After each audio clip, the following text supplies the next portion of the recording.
ఇప్పుడు మనకి కనిపిస్తున్నటువంటి ఈ రొయ్యలు అతను కేజీ 1200 చెప్పాడండి, పెద్ద పెద్ద రొయ్యలు అని చెప్పి. తర్వాత సాయంత్రానికి ఎవరు రాకపోవడంతో, అంటే అంత అయిపోయిన తర్వాత మనకి కేజీ 400 కాడికి ఇచ్చేయడం జరిగింది. ఈ రొయ్యలు చూపిస్తున్నాం మనం, కేజీ 400కి ఇచ్చేయడం జరిగింది పెద్ద రొయ్యలు. ఇవన్నీ కూడా ఎరువులు పురుగు మందులు వేసి పెంచినవి కాకుండా కాలువలో పట్టినాయి అనమాట ఇవన్నీ. అందుకని మనం ఆ యొక్క రేటుని కేజీ 400 కాడికి అయినా కానీ, కేజీ 400 అయినా కానీ మనం తీసుకోవడం జరిగింది. అలాగే పక్కన కొరమీన్లు ఉన్నాయి. కొరమీన్లు వచ్చేసి అతను 800 చెప్పాడు. కాకపోతే ఆ యొక్క రేటు ఎంతకి ఇచ్చాడు అనేది మనకు తెలియలేదు. మేము అక్కడ నుంచి వెళ్ళిపోవడం జరిగింది. ప్రస్తుతం అయితే మనం ఈ యొక్క రొయ్యలు మాత్రం తీసుకోవడం జరిగింది. కేజీ 400 కాడికి ఇచ్చేయడం జరిగింది.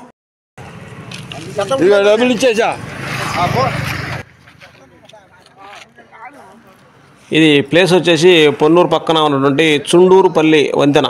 చుండూరుపల్లి వంతెన దగ్గర ప్రస్తుతం ఉన్నటువంటి ఈ యొక్క కాలువ పక్కన అమ్ముతున్నటువంటి ఈ యొక్క ప్రాంతం దగ్గరకు వచ్చి మన యొక్క ఈ యొక్క రొయ్యల్ని మనం తీసుకోవడం జరిగింది. ఇది డైలీ సాయంత్రం పూట ఇక్కడ ఉండటం అనేది మనం చూసి ఒకరోజు ఈ విధంగా ఇక్కడికి వచ్చి తీసుకోవడం జరిగిందనమాట.